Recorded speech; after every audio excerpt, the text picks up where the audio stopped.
Stave 4. The Last of the Spirits. The phantom slowly, gravely, silently approached. When it came near him, Scrooge bent down upon his knee, for in the very air through which this spirit moved, it seemed to scatter gloom and mystery. It was shrouded in a deep black garment which concealed its head, its face, its form, and left nothing of it visible save one outstretched hand. But for this, it would have been difficult to detach the figure from the night and separate it from the darkness by which it was surrounded. Scrooge felt that it was tall and stately when it came beside him, and that its mysterious presence filled him with a solemn dread. He knew no more, for the spirit neither spoke nor moved. "I am in the presence of the ghost of Christmas yet to come," said Scrooge. The spirit answered not, but pointed onward with its hand. "You are about to show me shadows of the things that have not happened, but will happen in the time before us. Is that so, spirit?" The upper portion of the garment was contracted for an instant in its folds, as if the spirit had inclined its head. That was the only answer he received. Although well used to ghostly company by this time, Scrooge feared the silent shape so much that his legs trembled beneath him, and he found that he could hardly stand when he prepared to follow it. The spirit paused a moment, as observing his condition and giving him time to recover. But Scrooge was all the worse for this. It thrilled him with a vague, uncertain horror to know that behind the dusky shroud there were ghostly eyes intently fixed upon him, while he, though he stretched his own to the utmost, could see nothing but a spectral hand and one great heap of black. "Ghost of the future," he exclaimed, "I fear you more than any spectre I have seen, but as I know your purpose is to do me good, and as I hope to live to be another man from what I was, I am prepared to bear your company, and do it with a thankful heart. Will you not speak to me?" It gave him no reply. The hand was pointed straight before them. "Lead on," said Scrooge. "Lead on. The night is waning fast, and is precious time to me, I know. Lead on, spirit." The phantom moved away as it had come towards him. Scrooge followed in the shadow of its dress, which bore him up, he thought, and carried him along. They scarcely seemed to enter the city, for the city rather seemed to spring up about them, and encompass them of its own act. But there they were, in the heart of it, on chains, amongst the merchants who hurried up and down and chinked the money in their pockets and conversed in groups and looked at their watches and trifled thoughtfully with their great gold seals, and so forth, as Scrooge had seen them often. The spirit stopped beside one little knot of businessmen. Observing that the hand was pointed to them, Scrooge advanced to listen to their talk. "No," said a great fat man with a monstrous chin. "I don't know much about it either way. I only know he's dead." "When did he die?" inquired another. "Last night, I believe." "Why, what was the matter with him?" asked a third, taking a vast quantity of snuff out of a very large snuff-box. "I thought he'd never die." "God knows," said the first with a yawn. "What has he done with his money?" asked a red-faced gentleman with a pendulous excrescence on the end of his nose that shook like the gills of a turkey-cock. "I haven't heard," said the man with the large chin, yawning again. "Left it to his company, perhaps. He hasn't left it to me, that's all I know." This pleasantry was received with a general laugh.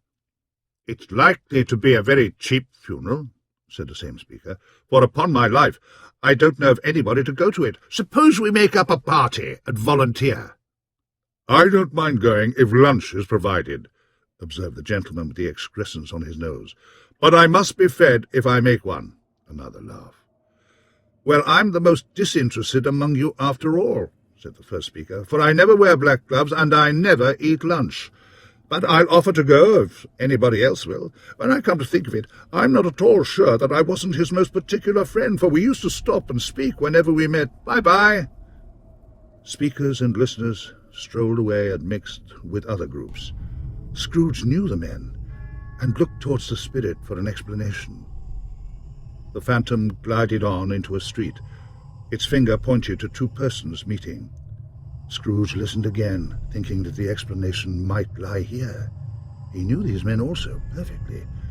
They were men of business, very wealthy and of great importance. He had made a point always of standing well in their esteem, in a business point of view, that is, strictly in a business point of view. "How are you?" said one. "How are you?" returned the other. "Well," said the first, "old Scratch has got his own at last, hey?" "So I'm told," returned the second. "Cold, isn't it?" "Seasonable for Christmas time. You're not a skater, I suppose?" No. Something else to think of. Good morning." Not another word. That was their meeting, their conversation, and their parting.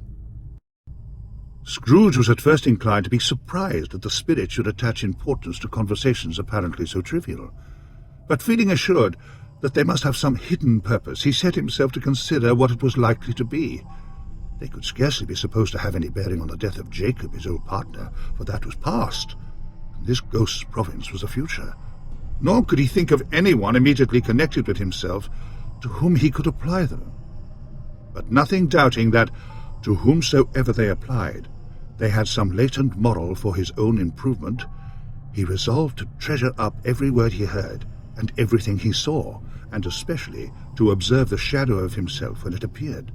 For he had an expectation that the conduct of his future self would give him the clue he missed, and would render the solution of these riddles easy.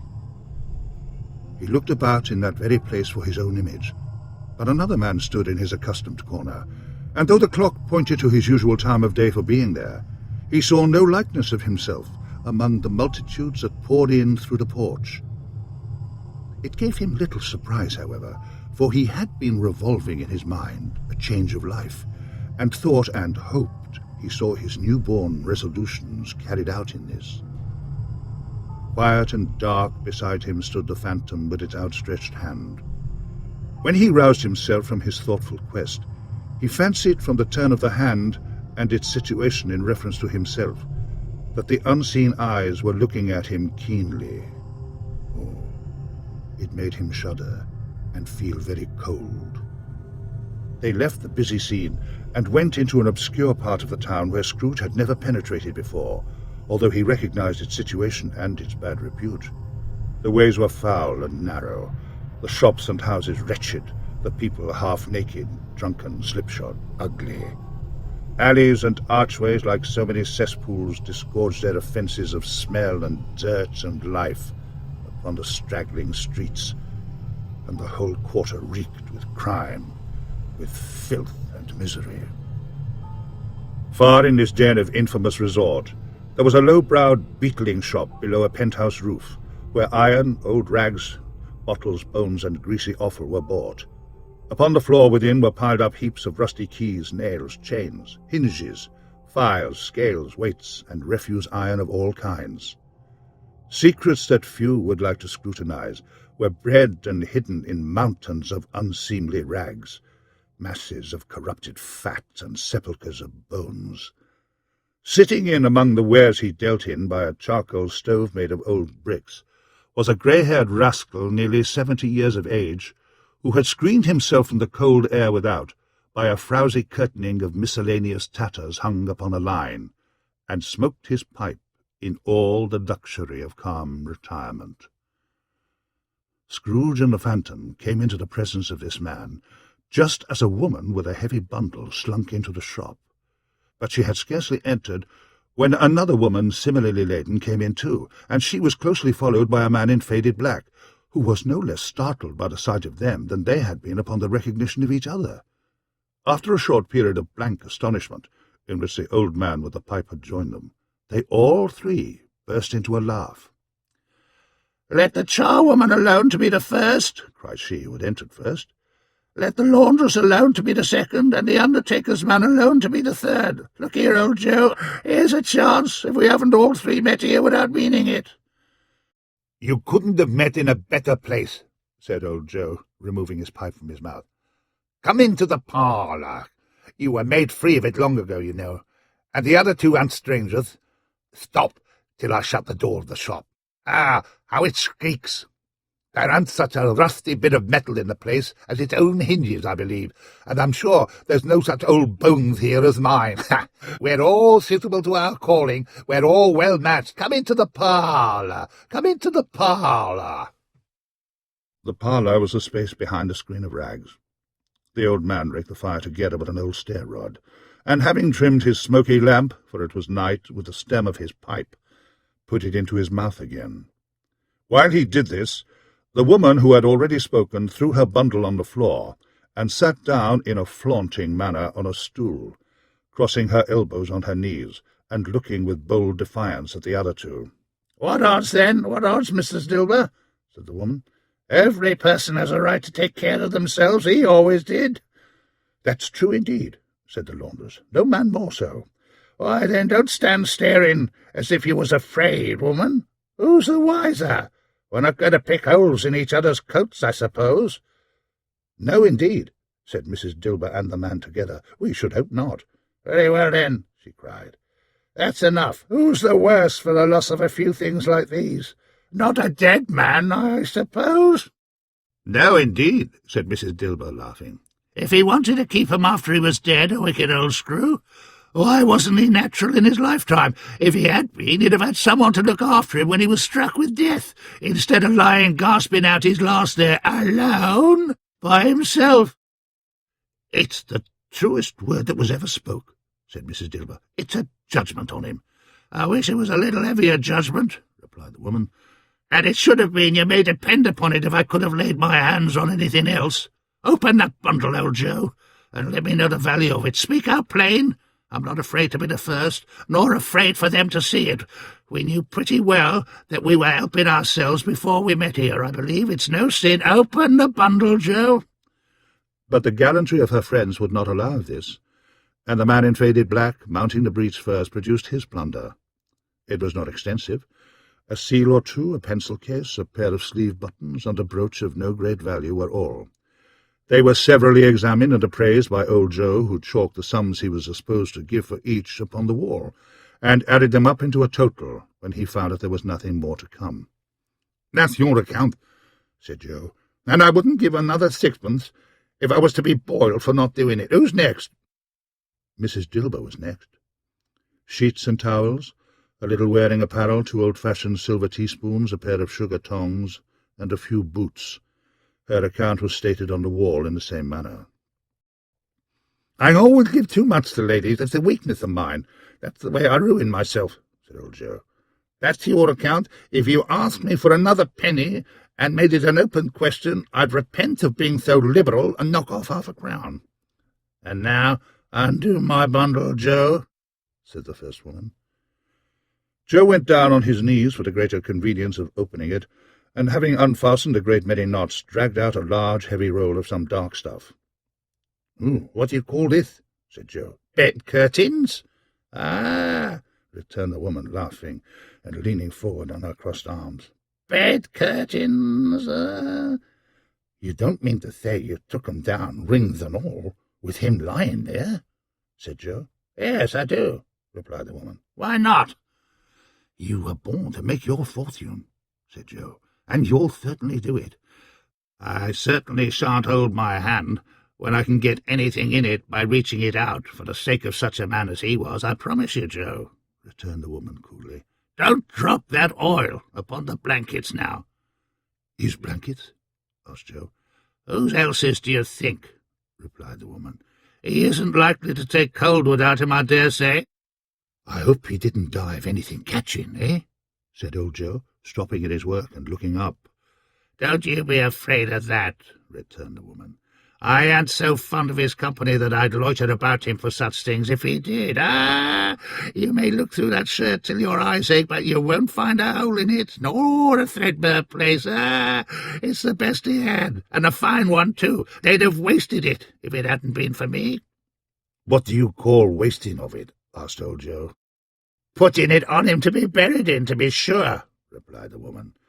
"Somebody was fool enough to do it, but I took it off again. If calico ain't good enough for such a purpose, it isn't good enough for anything.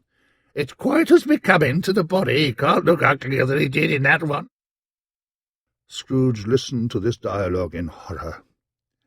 As they sat grouped about their spoil in the scanty light afforded by the old man's lamp, he viewed them with a detestation and disgust which could hardly have been greater, though they had been obscene demons marketing the corpse itself.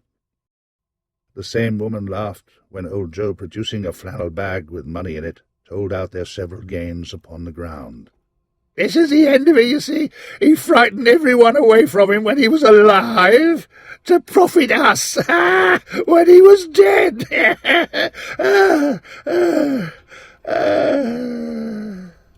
"Spirit," said Scrooge, shuddering from head to foot, I see.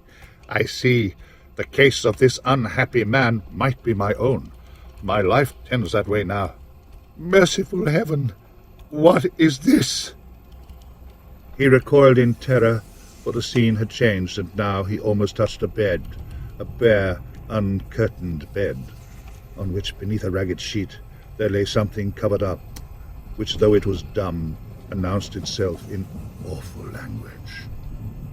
The room was very dark, too dark to be observed with any accuracy, though Scrooge glanced round it in obedience to a secret impulse, anxious to know what kind of room it was.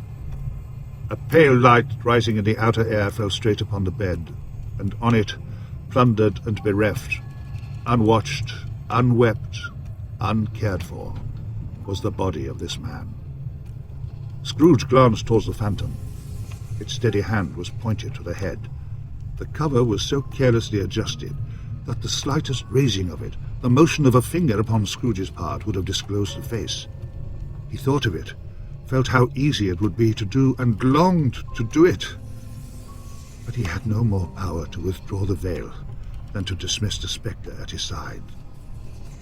O cold, cold, rigid, dreadful death, set up thine altar here, and dress it with such terrors as thou hast at thy command, for this is thy dominion.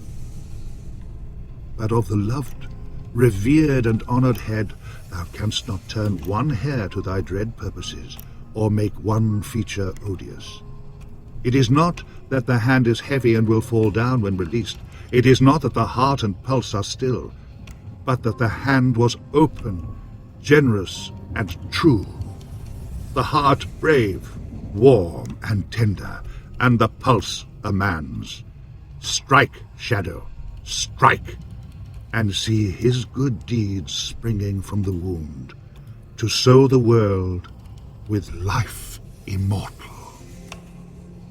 No voice pronounced these words in Scrooge's ear, and yet he heard them when he looked upon the bed. He thought, if this man could be raised up now, what would be his foremost thoughts? Avarice? Hard dealing? Griping cares? They have brought him to a rich end, truly. He lay in the dark, empty house, with not a man, a woman, or a child to say, he was kind to me in this or that, and for the memory of one kind word, I will be kind to him. A cat was tearing at the door. There was a sound of gnawing rats beneath the hearthstone. What they wanted in the room of death, and why they were so restless and disturbed, Scrooge did not dare to think. "Spirit," he said, "this is a fearful place. In leaving it, I shall not leave its lesson. Trust me. Let us go." Still the ghost pointed with an unmoved finger to the head. "I understand you," Scrooge returned, "and I would do it if I could, but I have not the power, Spirit. I have not the power." Again it seemed to look upon him. "If there is any person in the town who feels emotion caused by this man's death," said Scrooge, quite agonized, "show that person to me, Spirit, I beseech you." The phantom spread its dark robe before him for a moment, like a wing, and withdrawing it, revealed a room by daylight, where a mother and her children were. She was expecting someone, and with anxious eagerness, for she walked up and down the room, started at every sound, looked out from the window, glanced at the clock, tried but in vain to work with her needle, and could hardly bear the voices of her children in their play. At length the long-expected knock was heard. She hurried to the door, and met her husband, a man whose face was careworn and depressed, though he was young. There was a remarkable expression in it now, a kind of serious delight, of which he felt ashamed, and which he struggled to repress. He sat down to the dinner that had been hoarding for him by the fire, and when she asked him faintly what news, which was not until after a long silence, he appeared embarrassed how to answer. "Is it good," she said, "or bad to help him?" "Bad," he answered. "We are quite ruined?" "No, there is hope yet, Caroline." "If he relents," she said, amazed. "There is. Nothing is past hope if such a miracle has happened." "He is past relenting," said her husband. "He is dead." She was a mild and patient creature, if her face spoke truth, but she was thankful in her soul to hear it, and she said so with clasped hands. She prayed forgiveness the next moment, and was sorry, but the first was the emotion of her heart. "What the half-drunken woman whom I told you of last night said to me when I tried to see him and obtain a week's delay, and what I thought was a mere excuse to avoid me, turns out to have been quite true. He was not only very ill, but dying then. To whom will our debt be transferred? I don't know, but before that time we shall be ready with the money, and even though we were not, it would be bad fortune indeed to find so merciless a creditor in his successor. We may sleep tonight with light hearts, Caroline." Yes, soften it as they would, their hearts were lighter. The children's faces, hushed and clustered round to hear what they so little understood, were brighter, and it was a happier house for this man's death. The only emotion that the ghost could show him caused by the event was one of pleasure. "Let me see some tenderness connected with a death," said Scrooge, "or that dark chamber spirit which we left just now will be forever present to me." The ghost conducted him through several streets familiar to his feet, and as they went along, Scrooge looked here and there to find himself, but nowhere was he to be seen. They entered poor Bob Cratchit's house, the dwelling he had visited before, and found the mother and the children seated round the fire. Quiet, very quiet. The noisy little Cratchits were as still as statues in one corner, and sat looking up at Peter, who had a book before him. The mother and her daughters were engaged in sewing, but surely they were very quiet. And he took a child and set him in the midst of them. Where had Scrooge heard those words? He had not dreamed them. The boy must have read them out as he and the spirit crossed the threshold. Why did he not go on? The mother laid her work upon the table and put her hand up to her face. "The colour hurts my eyes," she said. "The colour? Ah, poor Tiny Tim." "They're better now again," said Cratchit's wife. "It makes them weak by candlelight, and I wouldn't show weak eyes to your father when he comes home for the world. It must be near his time." "Past it, rather," Peter answered, shutting up his book. "But I think he has walked a little slower than he used to these last few evenings, Mother." They were very quiet again. At last she said, and in a steady, cheerful voice that only faltered once, I have known him walk with Tiny Tim upon his shoulder very fast indeed." "And so have I," cried Peter. "Often." "And so have I," exclaimed another. "So had all."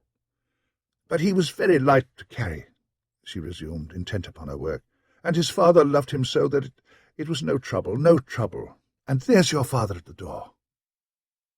She hurried to meet him, and little Bob in his comforter, he had need of it, poor fellow, came in. His tea was ready for him on the hob, and they all tried who should help him to it most. Then the two young Cratchits got upon his knees, and laid each child a little cheek against his face, as if they said, "Don't mind it, father, don't be grieved." Bob was very cheerful with them, and spoke pleasantly to all the family. He looked at the work upon the table, and praised the industry and speed of Mrs. Cratchit and the girls. "They will be done long before Sunday," he said. "Sunday? You went today, then, Robert?" said his wife. "Yes, my dear," returned Bob. "I wish you could have gone. It would have done you good to see how green a place it is. But you'll see it often. I promised him that I would walk there on a Sunday." "My little child," cried Bob.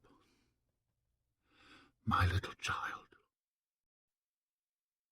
He broke down all at once. He couldn't help it. If he could have helped it, he and his child would have been further apart perhaps than they were.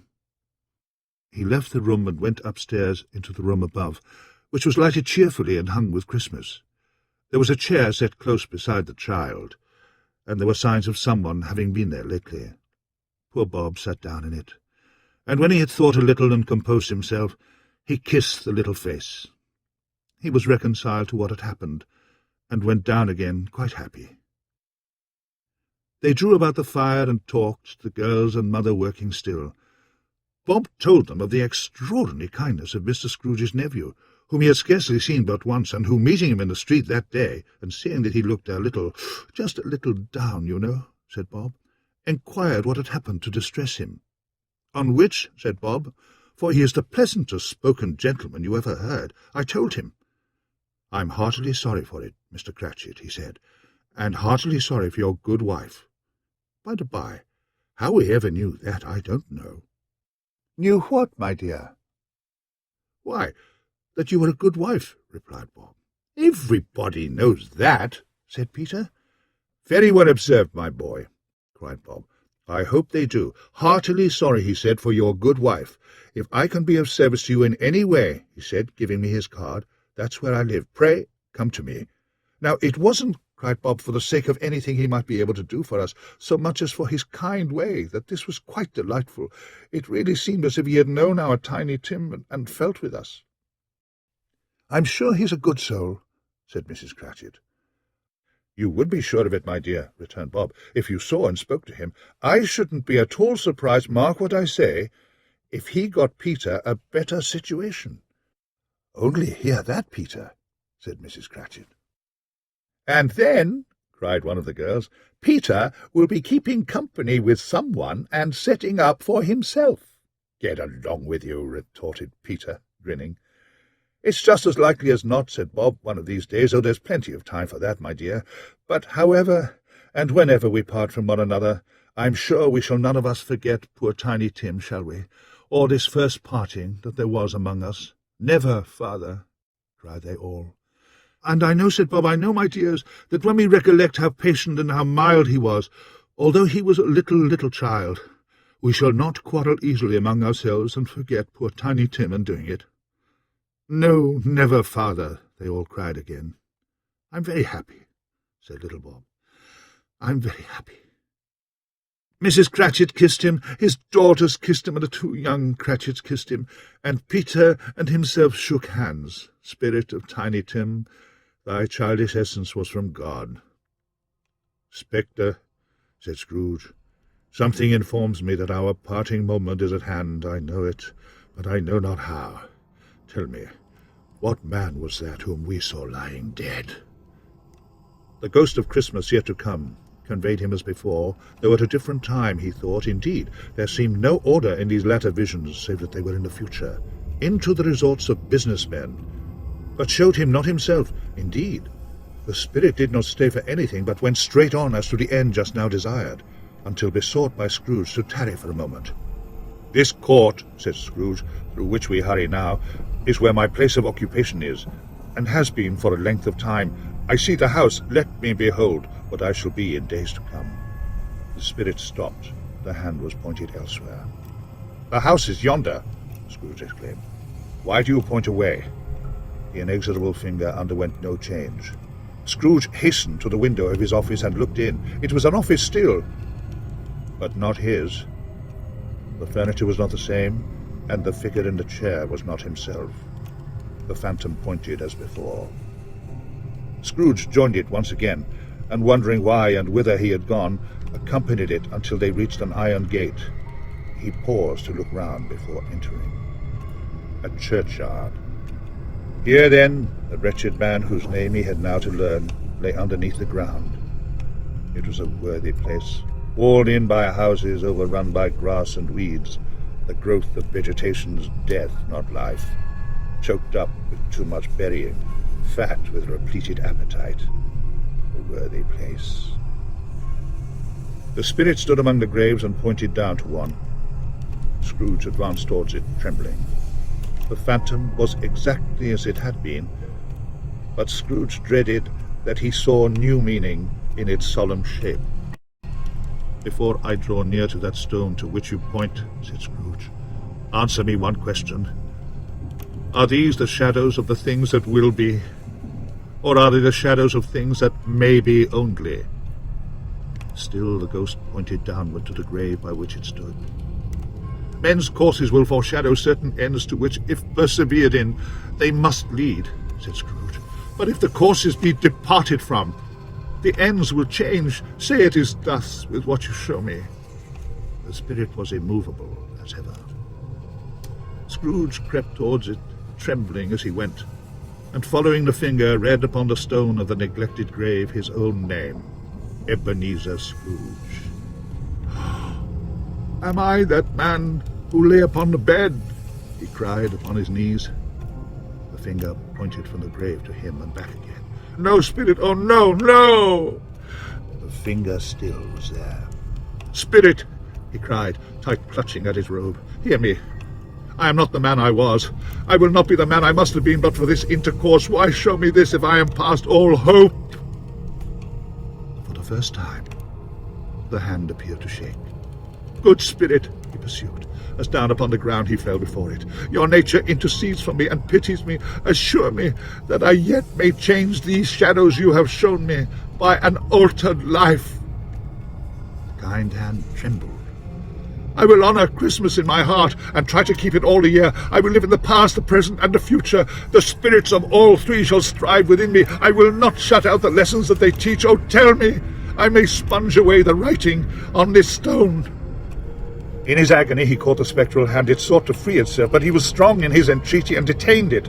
The spirit, stronger yet, repulsed him.